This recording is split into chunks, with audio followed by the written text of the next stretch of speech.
You're listening to the AFTERBUZZ TV network, now the largest new media platform on the web, and your #1 source for after-show entertainment.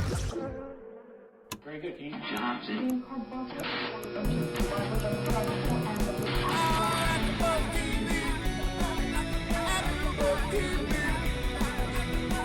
From the AFTERBUZZ Studios in Los Angeles, California, presented by Maria Menounos and Bing.com, and streaming live thanks to Akamai Technologies. This is AFTERBUZZ TV's Bates Motel After Show.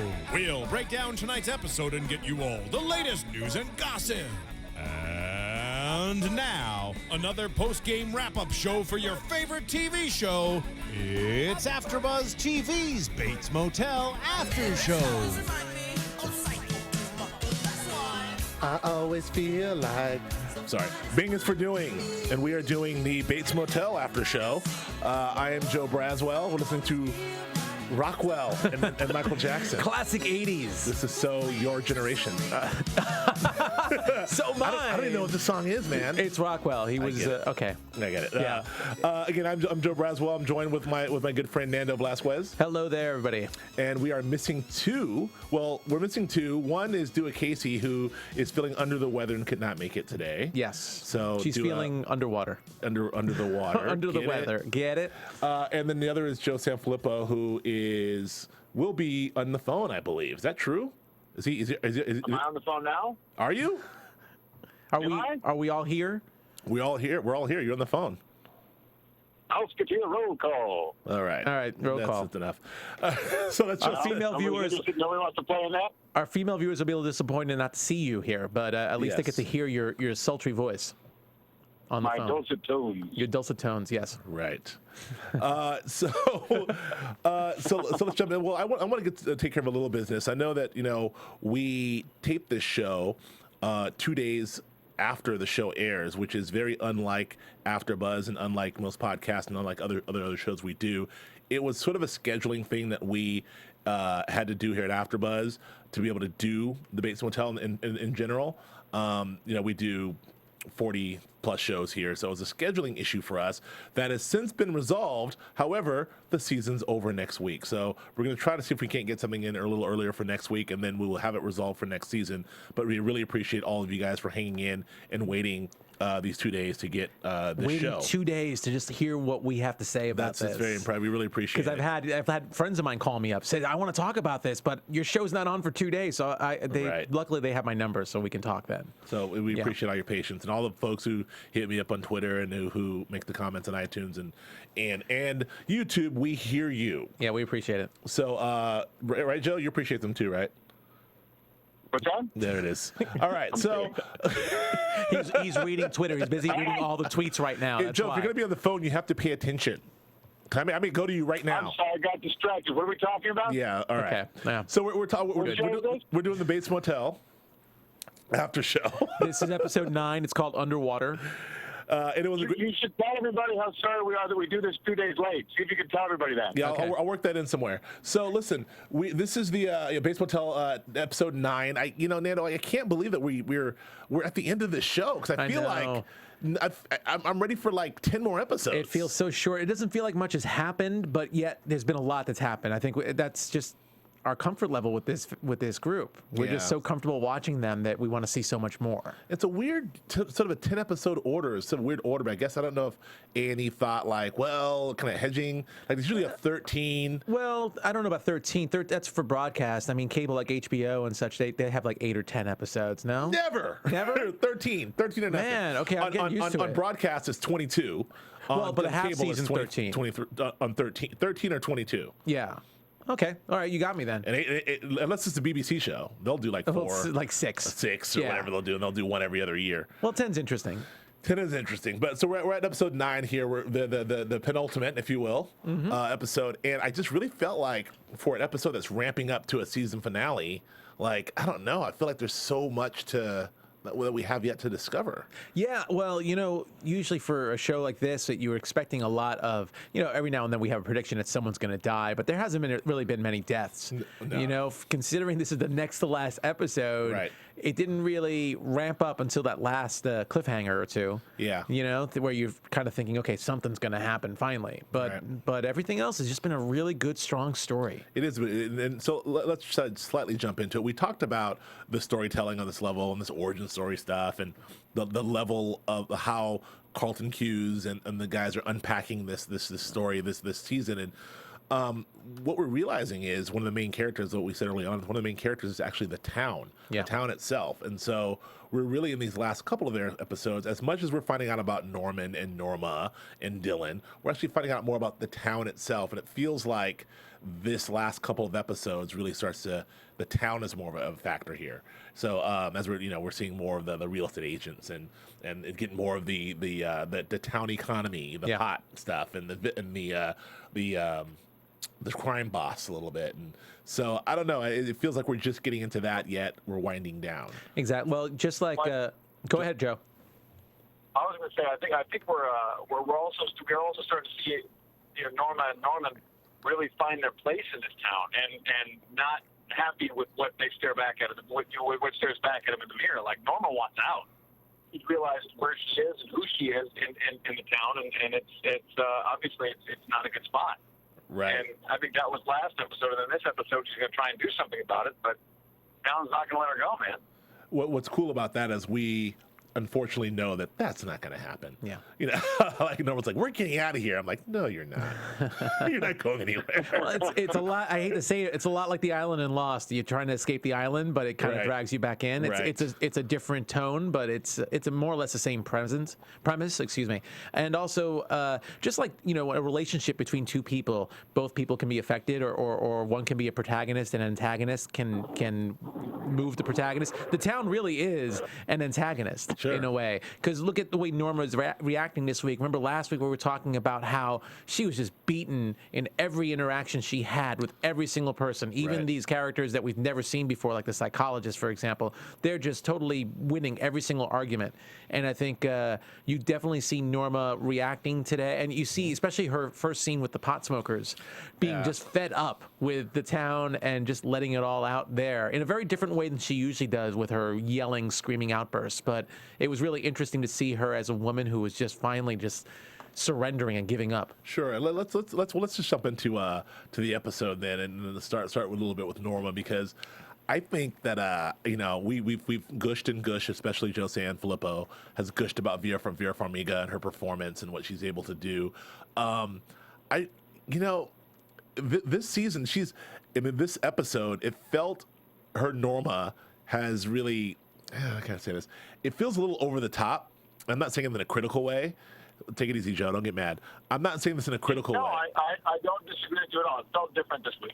It felt it felt different. I agree with you. It felt like it was almost being played for laughs. It's almost like in a very, this is my my opinion here, in the very short time that she's created this Norma character, she's created a character in the first 9 episodes, in the first 8 episodes, that by episode 9 it's almost like she's doing a parody of the character she's already created. And I don't necessarily mean this as a criticism of the performance, because the performance is great, but I just laughed a lot. And I didn't laugh, I was laughing because I know how Norma's going to react. That whole interaction with the pot smokers and the whole, it was weird. I agree with you. It was funny though. Everything about it was funny.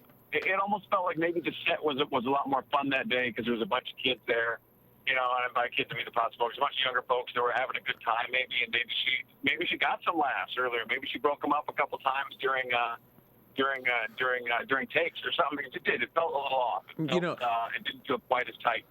Yeah, even her scene with Dylan afterwards, where she's trying to get some information from him, it was just a very classic, like she's trying to get him to admit something. He's like, "Oh, they just work here. They just do stuff." It felt like a very just a normal scene between a mother and her son trying to get some information from somebody who's doesn't want to give in information. As well as her scene with Romero later when she's asking about, well, do police stuff and find them, and I got flowers. It's just all so comic, but it's she's it's a great character, but I really, that just back to the her breaking up the pot smoking ring. She's just so outraged. This is a woman who has already stabbed someone. She's already covered up one murder, stabbed someone else in the gut, had an affair, seen a sex slave, and she's outraged by someone smoking a joint on her front porch. It's so funny. Completely outraged. Well, just her way of trying to control something. She can't control the town, so damn it, she's going to control this hotel. There might be a pot business going on in the town that might be the main source of business, but it's not going to happen in her hotel. And I love those guys, by the way. Go ahead, Joe. You got to confront that. You got to confront what the town is. I mean, that's also happening to her. She's also starting to realize, like, Jesus, where did I move? What is all this? All these shiny, happy people? It's all BS. It's all part of the drug trade. I mean, it's got to be sinking in, and you feel a little bit defeated, Yeah, sex slaves and weed smokers and people burning down. And even when she beat up the realtor with her bag, it was like a little old lady. It wasn't really a violent thing. It wasn't a violent thing. It was a funny thing. That was hilarious, by the way. I gotta say, I love the casting of our realtor. Was his name Matt? Was that his name? Let's call him Matt. Let's call him Matt. Whatever. I love Paul Ryan, the realtor. I love the casting. I love that the casting choice was like, hey, we're looking for somebody who's sleazy with a good smile, who's obviously taking advantage of people and completely full of shit. All right. Let's make him look like Paul Ryan. Wow. I know. That made me so happy. Always with the politics, Joe Flippo. Always with the politics. It's a politics. At the risk of getting political, I just thought it was hilarious that the casting went for Paul Ryan lookalike for the sleazy realtor. Hopefully, I was going to say, hopefully our international listeners don't really, they can get these references. So. Yes. and Joe, there are some people who happen to love Paul Ryan. So all your sleazy Paul Ryan jokes. But I don't want to alienate any of our. Choice has been made that I happen to, applaud. Okay. No, and I think Sanfelippo, you do P90X, right? What's that? You do P90X, right?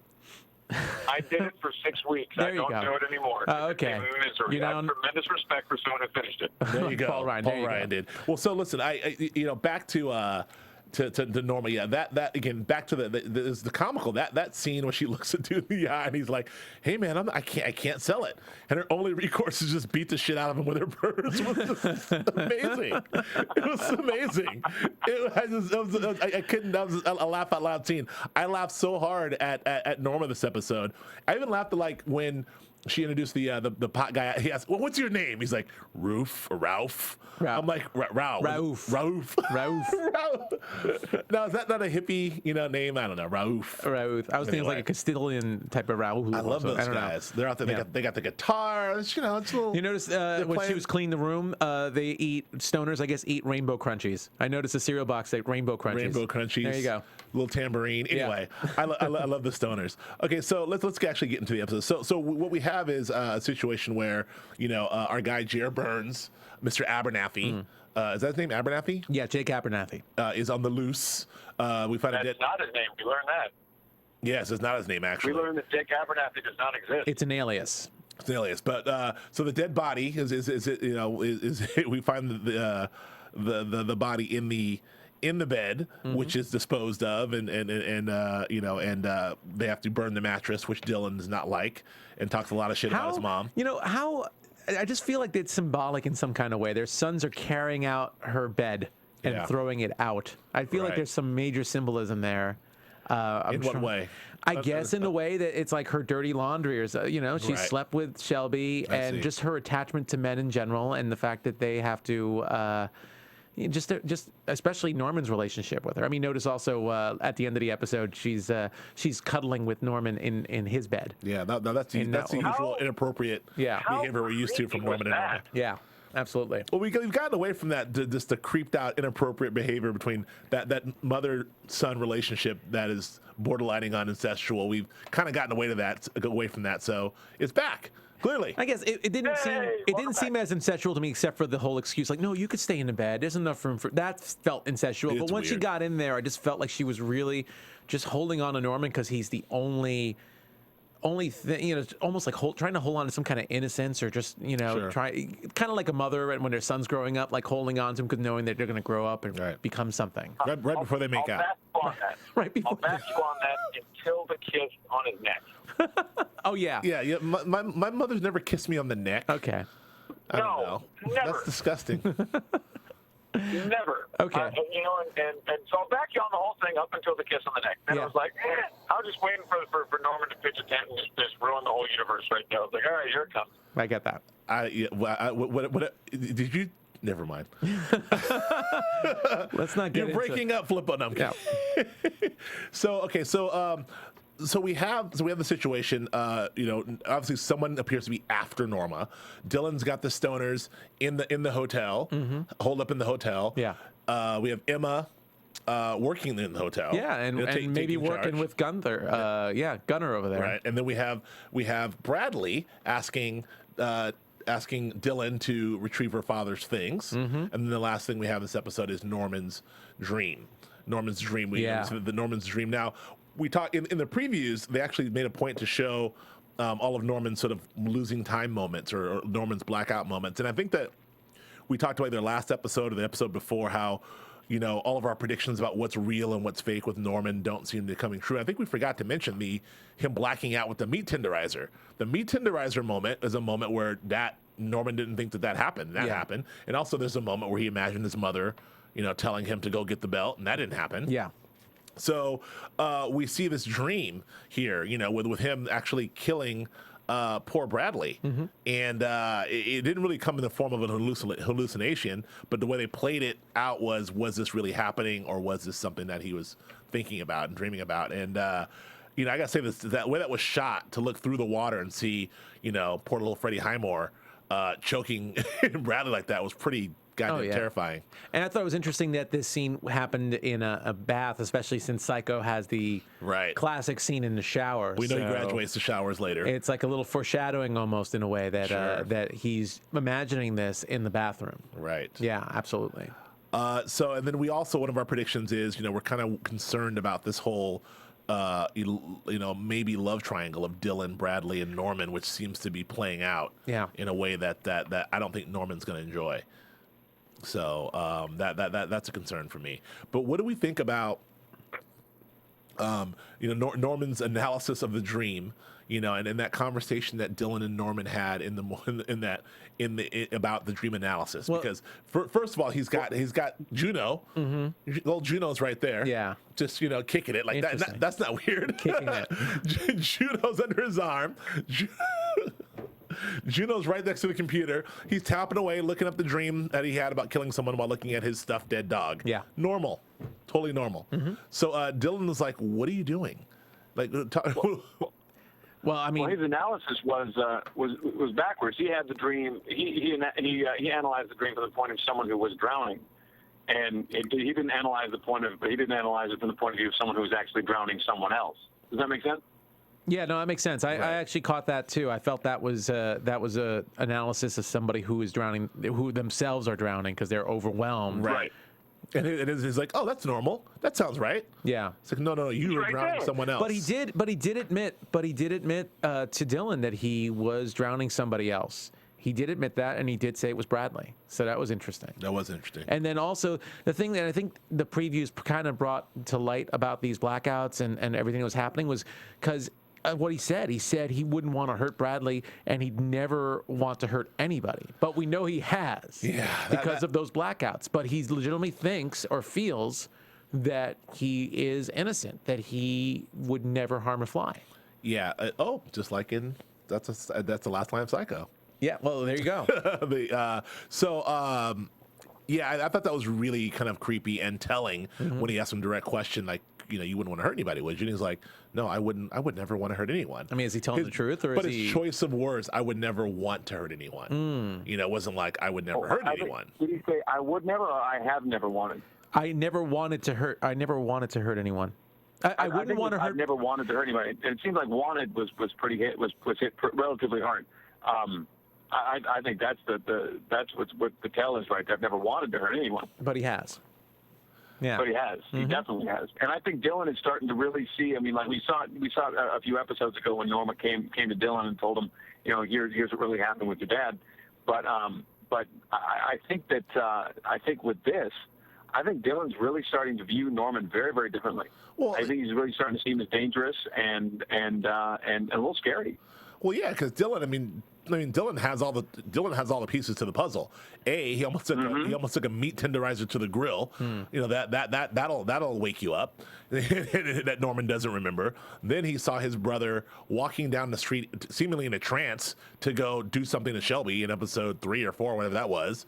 That's weird.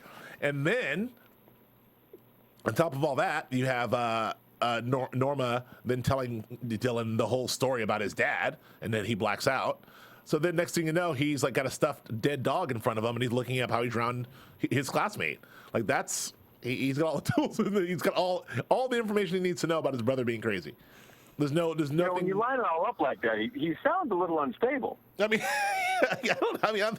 look, I'm no profiler.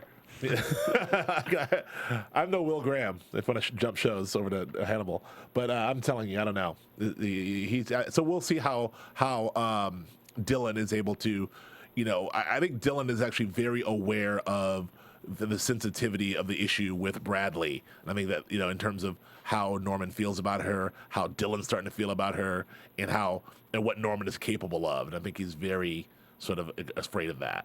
Oh yeah, absolutely. I mean, he is treading cautiously right now with this whole situation. So as he knows, he can't really share any information about Bradley because he knows, you know, she broke his heart. She broke Norman's heart, and you never know. You never know what's going to happen with him. He is showing dreams. He's telling him about dreams where he's choking the girl, you know, underwater. So. Obviously, he's not really I mean, he's still his brother. I don't think he's scared of him, but he's definitely cautious of him. And after what Norma has told Dylan happened with his dad, I think he's aware that he's got to wear kid gloves around Norman when it comes to stuff like this. Sure. Yeah. So let's talk about this. Let's talk about Norma, the threat of Jer Burns out there, the threat of Abernathy out there. And how the sheriff is handling this. I mean, do you think, Nando, do you think that first of all, is the sheriff clean? Have we established this?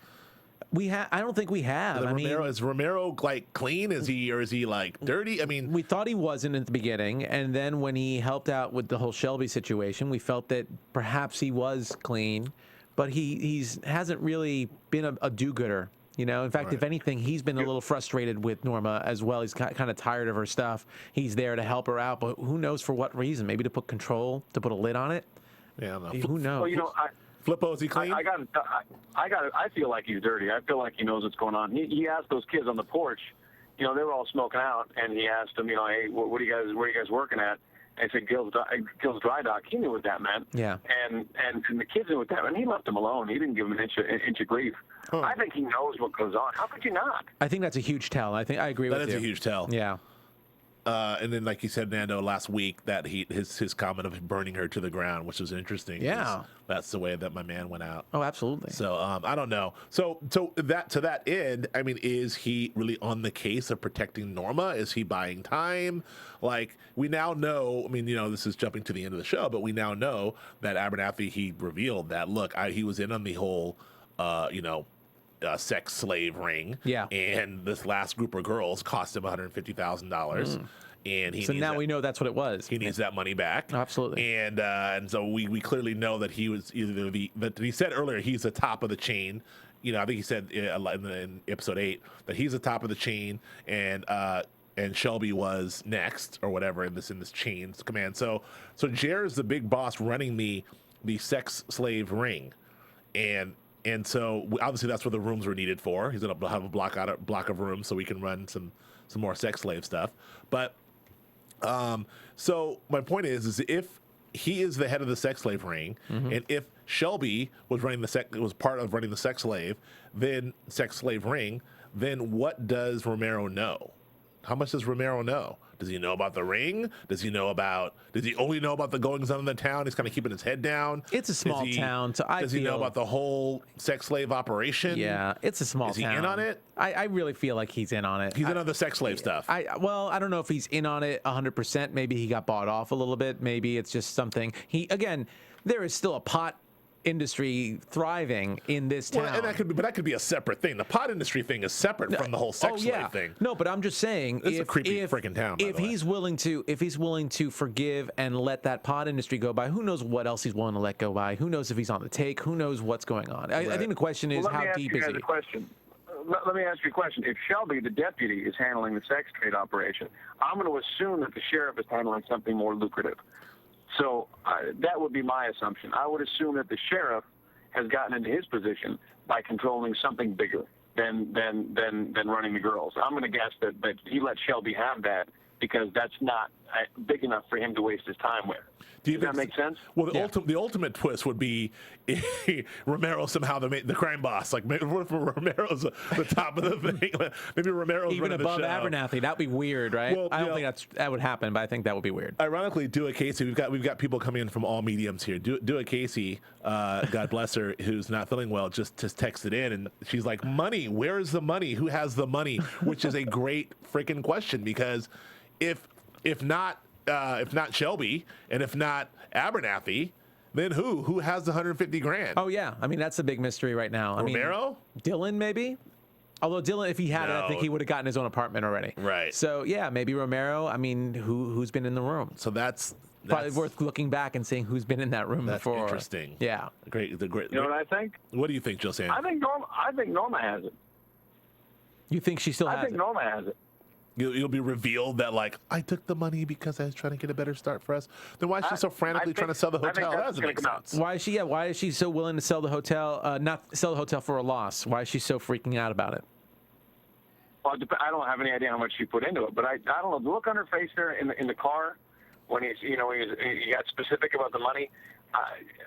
I don't know. I just have the feeling like she has it. I don't know. That's my I feel like she had a gun to her head. I think she had a gun to her head, and she just said, "You know what? I'm going to have to come up with $150,000 within a day and find out where it is." And that's what she's on a caper. She's going to be on a caper. On a caper. Yeah. One episode caper. One episode in between episode caper. So last but not least, can we talk a little bit about? One thing I want to say about Norma, by the way, and you were talking about the town earlier. And I really want to bring this up. There's a really awesome line that she said at the beginning of the show that this episode. Why do crazy people keep gravitating towards me? And what I loved about it was she was sitting down and Norman's looking like right next to her, on top of her, almost like the same situation at last week when Abernathy was standing above her. Right. So, which I thought was a really, really interesting, almost like a foreshadowing type of thing too. She is crazy centric. She is the crazy. Son to the universe. Like, she's the craziest person in the room. Yeah. And because she's so crazy, she draws crazy to her. And that's my theory. And also when Norman that's called my scientific theory. And also when Norman called her crazy, if anyone else called Norma crazy, she would have freaked out. She would have, maybe she would have gotten the bag and hit him with the bag. I don't at this point, but she would have freaked out. But notice the reaction to her when her own son, who she is protecting after he killed his dad, calls her crazy. Well, that's also a line for me. That whole, like, why do these crazy people keep gravitating to me? That's another laugh out loud line for me, because I thought she's crazy too. But it felt like it was played for laughs. Like the way I don't know how we can harp on this, but the way Vera Farmiga is playing Norma in this episode is like, again, we know Norma, so she's able to play on who Norma is, and like, why do people think I'm so crazy? And like, put out that doobie. She dropped a doobie. That's right. Put that doobie out. Rauf. It's all, I don't know. It's just all a little funny. The purse beating and the whole thing is just a little, I don't know. So I don't know. But I want to jump into, before we can wrap up here a little bit, I want to jump into the Dylan and Bradley situation. So, I mean, you knew immediately. Dylan obviously has a soft spot for Bradley. He's risking, pissing off a crime boss to sneak her into her dad's old place. You knew that when she got in there, she was going to find some shit. The whole, like, I want to find the pocket watch. We knew that she would find something that was going to be something. So what did she find? She found a letter from somebody named B. B, which I think is a man, by the way. I don't think it's a. That's also, I would have saved that for predictions, but yeah. Oh, interesting. Yeah, I think the whole, like, B is very ambiguous. I think B is like Brad or like Billy. Okay. Bob. All right. Cool. Billy Bob. Perhaps. Yeah. Billy Bob. Joe, what did you think of that note? No, I don't think it's a man. I looked at the handwriting. It's women's handwriting. Oh, is that right? Your forensic handwriting knows. expert? I'm telling you, it's He's a an woman. expert.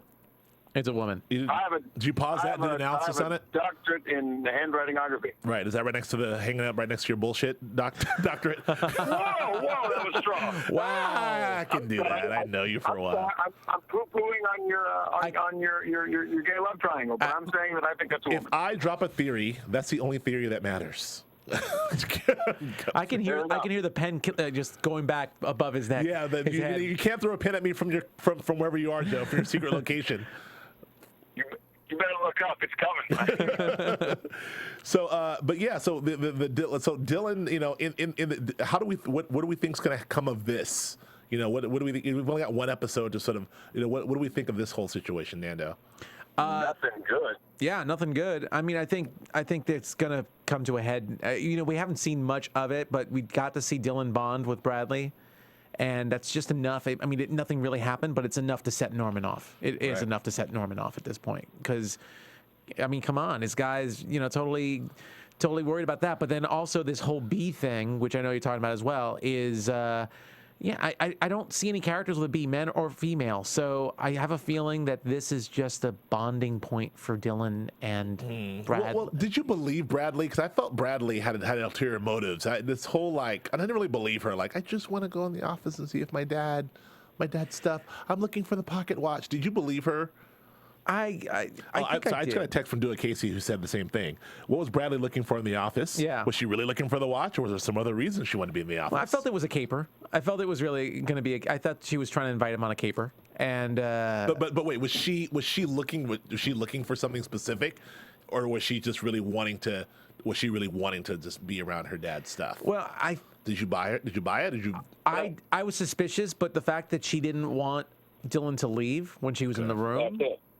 Kind of made me feel like no, she really has trying to find something of her dad's just to remember him. That's by. a good point. Yeah, Joe Flippo. She's such an interesting character. Like so far, there's 3 dudes that we know about that she is involved with to some degree, right? We've got the boyfriend, then we had Norman, we got Dylan, and you know that something's going to happen with her and Dylan. Well, she's sexual napalm or sexual volcano. What is she? sexual napalm. I think that's what it was. No, that's what John Mayer called Jessica Simpson. She's that's what Emma called her, right? No, Emma called her a sexual dynamo or sexual something. dynamo. I don't remember, but she's some kind of. Wasn't there something about a locomotive of sexual? Yeah, a locomotive of sexual energy. Yes. How can we forget that line? She is a locomotive of sexual energy, for God's sakes. It makes me laugh though, because as I watch her, and my instinct is to protect her, and I want and take care of her too. I think she's got that perfect face for that. That's how they get you, Joe. What's that? So that's how they get you.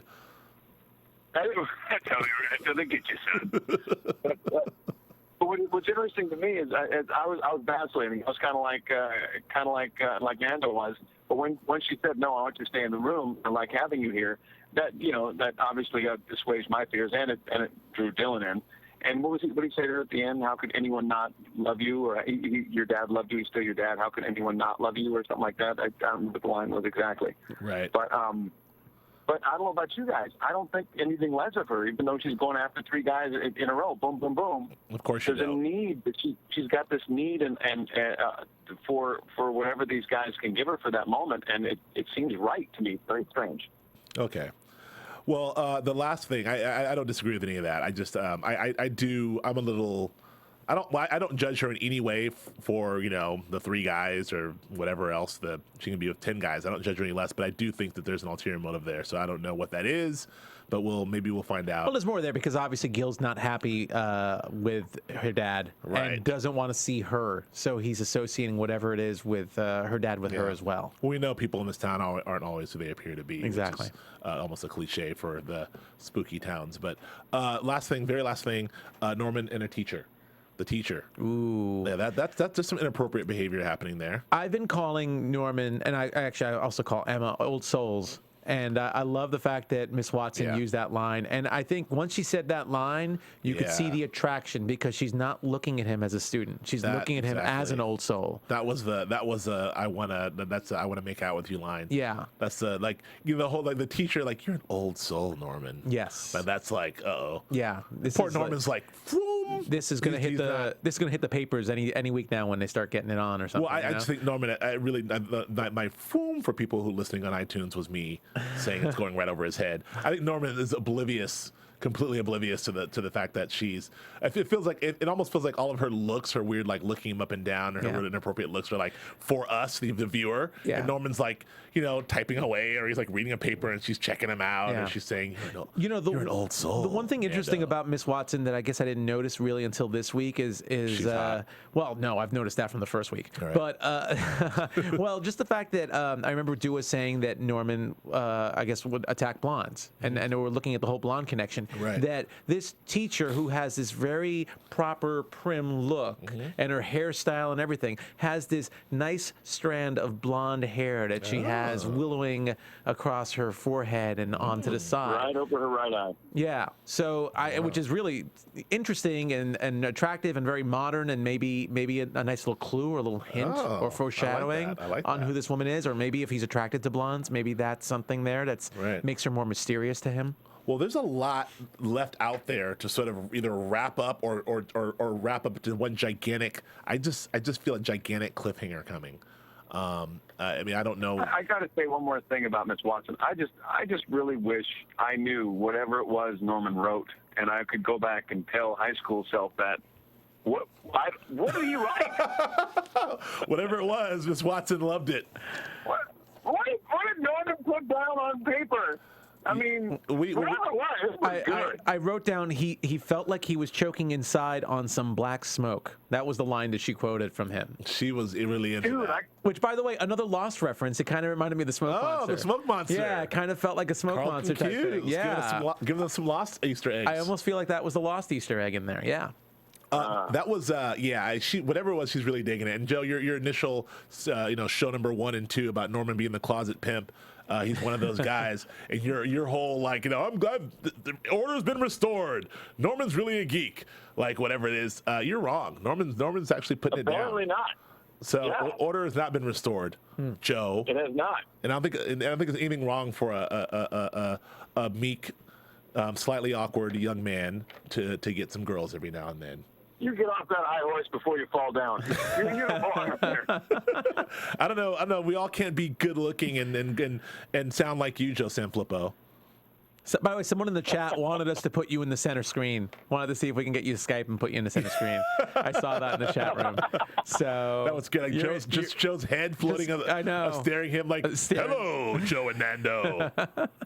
Looking down on us. Yes. Yes. So let's jump into some predictions here now. We have no news and gossip. No, I have some tickety-ticketies. Oh, you do? No, we should get into them.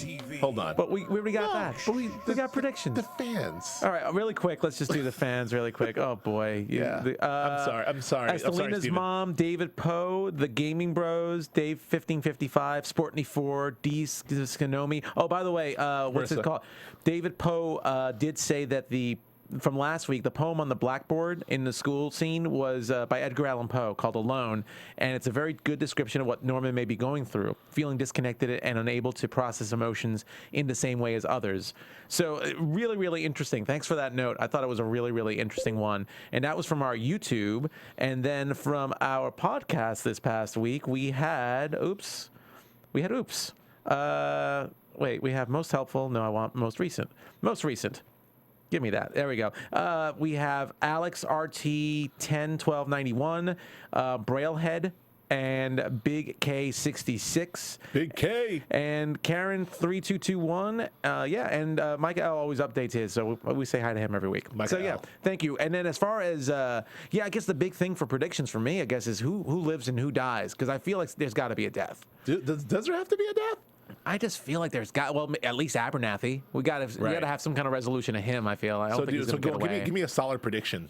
I think Abernathy's gone. I think he's totally gone. I think Bradley's gone too.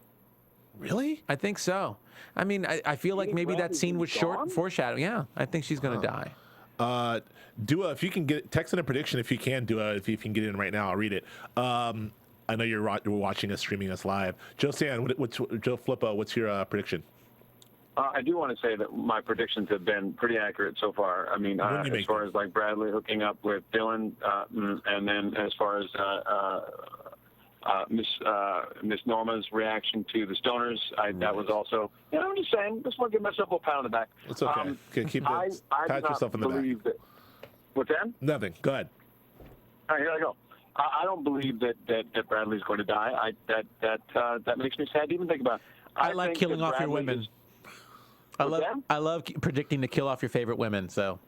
Yeah, and you may have been right on the other one, which I'm still bummed about, over on the following, which would ruin my day if that happened.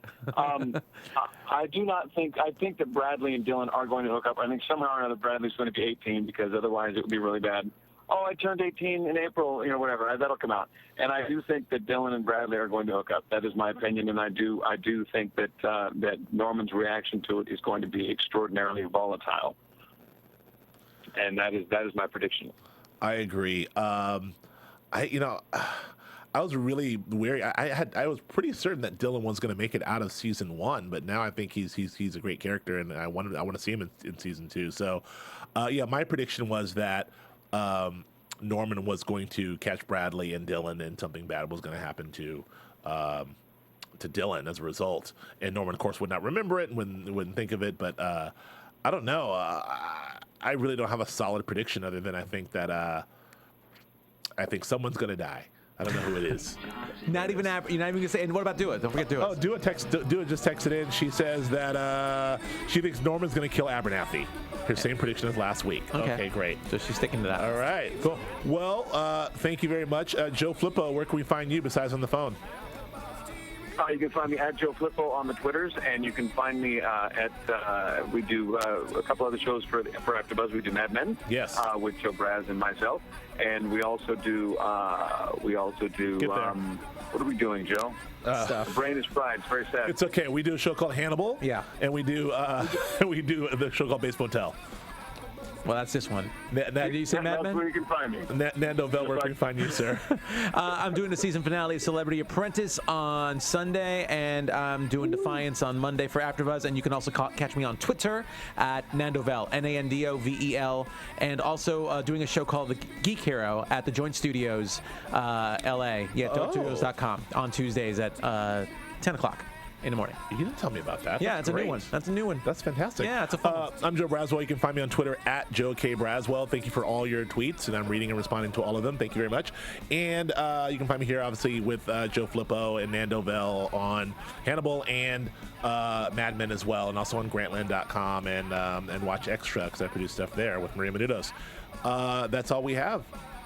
That's all I got. Great, thanks. We will see you next week. Thank you. From Bing.com, executive producers Maria Menounos, Kevin Undergaro, Phil Svitek, and the entire AfterBuzz TV staff, we would like to thank you for listening to the AfterBuzz TV network. To watch or listen to other after shows and post comments or questions, be sure to visit AfterBuzzTV.com. I'm Sir Richard Wentworth, and this has been a presentation of AfterBuzz TV. Buzz you later. The views expressed herein are those of the hosts only and do not necessarily reflect the views of AfterBuzz TV or its owners or principals.